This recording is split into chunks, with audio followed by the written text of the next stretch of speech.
दोस्तों, आज का जो हमारा वीडियो का टॉपिक है आज कुछ अलग है। आज का जो हमारा वीडियो का टॉपिक है वो इस टॉपिक पे है कि गाय कचरा क्यों खाती है।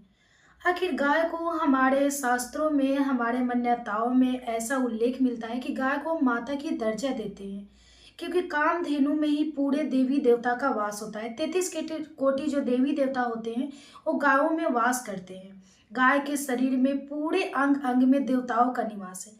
फिर भी ऐसा क्यों देखा जाता है कि गाय जो है कभी कभी कचरे खाती है।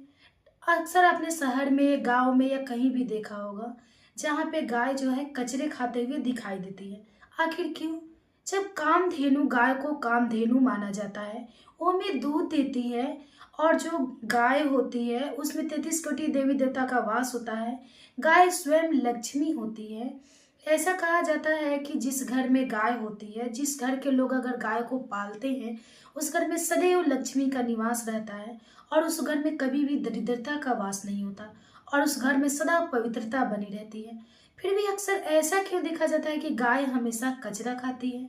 शहर में भी आपने देखा होगा गायों को कचरे खाते हुए, गांव देहात में भी देखे होंगे गायों को कचरे खाते हुए। आखिर क्यों? ऐसा क्या है जो गायों को कचरा खाना पड़ता है? कितना भी आप अच्छे से खाना खिलाए, कितना भी कुटी खिलाए या कुछ भी खिलाए, कितना भी चारा डाले, फिर भी गाय जूठन खोजता है और कचरे खाता है। ऐसा क्यों? आखिर इसके पीछे का रहस्य क्या है? आज हम वही जानेंगे कि गाय को कचरा और गाय को जूठन क्यों खाना पड़ता है। आखिर क्यों गायों खाती है, इसके पीछे का रहस्य क्या है। क्या उन्हें कोई श्राप मिला था? क्या उन्हें कोई वरदान मिला था? क्या उसने कौन से ऐसे गलती किया था, कौन से ऐसे पाप किया था जिस वजह से देवी देवताओं ने उन्हें श्राप दे दिया। और साथ ही ये भी जानेंगे कि कौन से देवी देवता है जो उन्हें श्राप दे डाले थे कि आपको कचरा खाना होगा। ऐसा क्यों? आज का जो हमारा वीडियो का टॉपिक है पूरा का पूरा इसी टॉपिक पे है। बहुत सारे लोग रहस्य नहीं जानते हैं कि गाय को माता का हमारे शास्त्रों में दर्जा दिया गया है, फिर भी गाय जो है कचरा और जूठन क्यों खाती है, इसके पीछे का रहस्य क्या है। तो आप सब नहीं जानते हैं ना? अगर जानते हैं तो कमेंट्स कीजिए, और नहीं जानते हैं तो चलिए मैं आपको बताती हूँ कि गाय जो है जूठन क्यों खाता है, इसके पीछे का रहस्य क्या है। उससे पहले दोस्तों आपसे रिक्वेस्ट है कि अगर मेरा वीडियो आपको पसंद आता है तो प्लीज़ मेरे वीडियो को लाइक, और चैनल पर नए हैं तो सब्सक्राइब जरूर कीजिएगा, ठीक है। और जितने भी रहस्य बातें आपके फैमिली फ्रेंड्स नहीं जानते हैं, सबके पास शेयर जरूर कीजिएगा, ठीक है। तो चलिए हम आपको ये रहस्य बातें बताते हैं कि आखिर गाय जो है जूठन क्यों खाता है, इसके पीछे का क्या कारण है।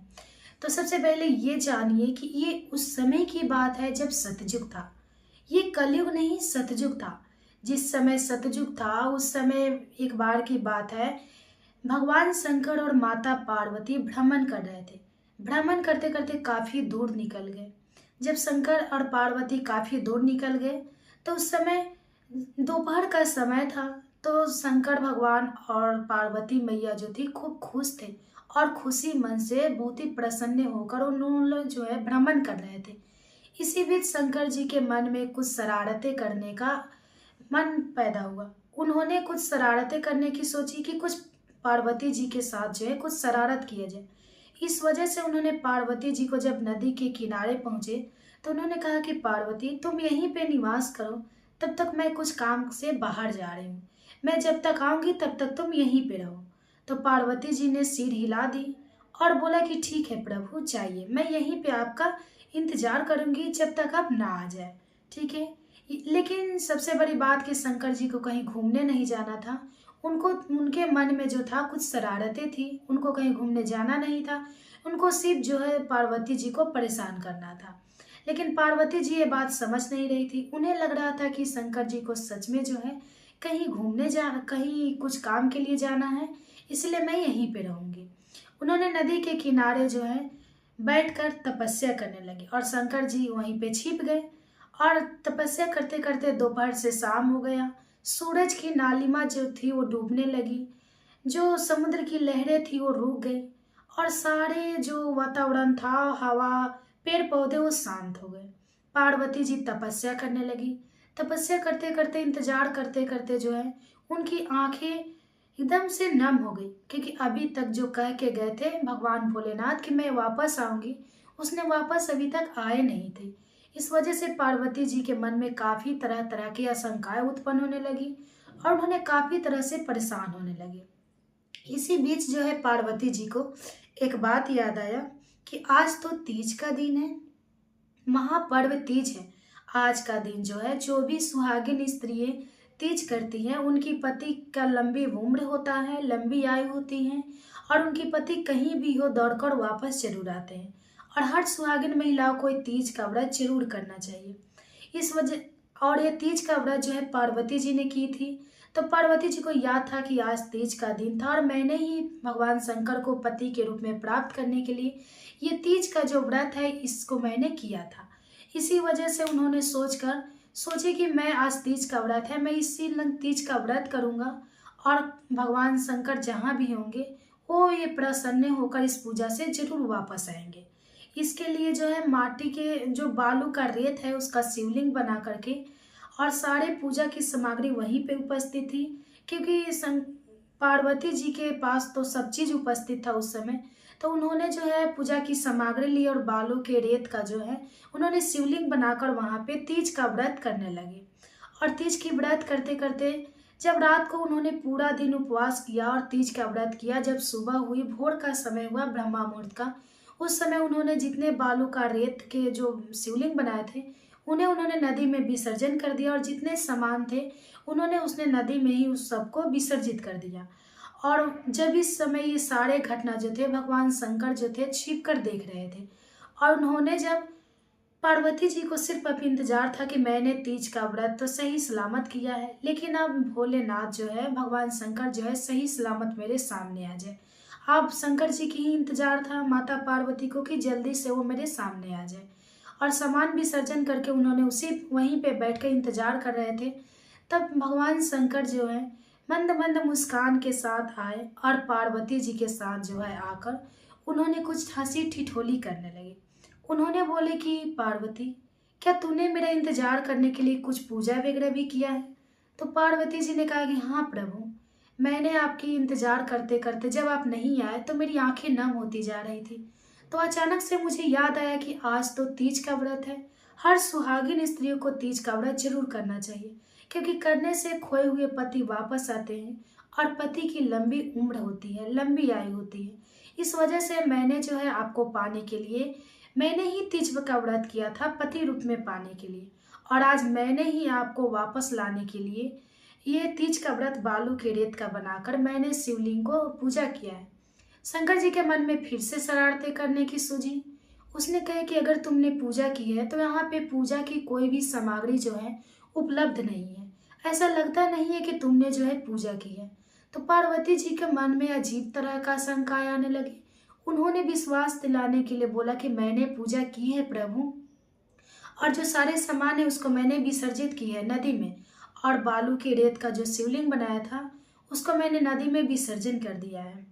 तो शंकर जी बोले कि अगर ऐसा बात है तो तुम कुछ परिणाम दो कि आखिर इस पूजा को किसी ने तो भी देखा होगा, कहीं तुम मुझसे झूठ तो नहीं बोल रही। तो पार्वती जी ने यहाँ वहाँ सारे जगह देखा, लेकिन कोई भी ऐसा चीज नहीं दिखा जिससे पार्वती जी को लगे कि मैंने जिस समय पूजा की थी उस समय साक्षी बनकर देखे थे।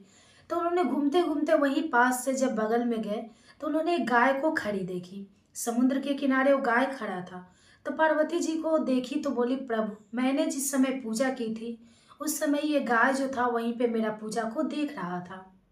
ये गाय मेरा साक्षी है पूजा का, इसने पूरे पूजे को देखा था। तो शंकर जी को विश्वास हुआ। उसने बोले जो गाय था उनसे कि क्या सच में तूने देखा है कि पार्वती ने कल तीज का व्रत किया था? तो गाय जो था वो बोला ना, में सिर हिलाते हुए बोला कि नहीं, मैंने नहीं देखा। तो पार्वती जी को गुस्सा आ गया, क्योंकि शंकर जी बोले कि मैं तो मानती हूँ हो सके तूने पूजा किया होगा, लेकिन जिस गवाही देने के लिए तू बोल रही है वो झूठ बोल रहा है या सच? उसने तो बोल रहा है कि नहीं देखा, इसका मतलब मैं क्या समझूं? इस समय जो है माता पार्वती को बहुत ही क्रोध आया और उन्होंने क्रोध में आकर के अपनी सारी जो है शक्तियां भूल गई और उन्होंने जो है गाय को श्राप दे डाला कि तुम तो कामधेनु हो, तुम्हें माता का शास्त्रों में दर्जा दिया गया है। ऐसा है कि तुम कहा जाता है कि तुम्हारे शरीर में जितने अंग है उसमें साढ़े 33 कोटि देवी देवता का वास है, लेकिन आज मैं तुम्हें ऐसा श्राप देती हूँ जिसके कि तुम ये गलती जो किए हो इसका परिणाम तुझे भुगतना पड़ेगा। आज मैं तुम्हें ये श्राप देती हूँ कि आज से तुम्हें कितना भी अच्छा चारा डाला जाए लेकिन तुम कचरा जरूर खाओगे। तुम कचरा के तरफ, जूठा के तरफ मुंह जरूर बढ़ाओगे। यही कारण है कि शहरों में या कहीं भी देखा जाता है कि गायों को अच्छे से अच्छे चारा डाला जाए, अच्छे से अच्छे खाना खिलाया जाए, फिर भी उन्हें जो है जूठन और कचरा जब तक नहीं खाएंगे उन्हें संतुष्टि नहीं मिलेगी। यही कारण है कि शहरों में, गाँव में या कहीं भी जो है गायों को देखा जाता है कचरे खाते हुए, गायों को देखा जाता है जूठन खाते हुए। यही कारण है और यही बातें हैं जो आप सबको पता नहीं था। आप सब नहीं जानते थे ना कि गाय आखिर कचरा क्यों खाता है, इसके पीछे का रहस्य क्या है। तो मैंने आपको बताया कि गाय के कचरा खाने का यही रहस्य है और गाय जो है जो जूठन खाती है यही श्राप है। माता पार्वती ने ही श्राप दिया था। ठीक है, तो अगर मेरा वीडियो आपको पसंद आया होगा तो प्लीज़ मेरे वीडियो को लाइक कर दीजिए और चैनल पे नए तो सब्सक्राइब जरूर कीजिएगा। तो चलिए फिर मिलते हैं अगले वीडियो में, तब तक के लिए बाय बाय, धन्यवाद।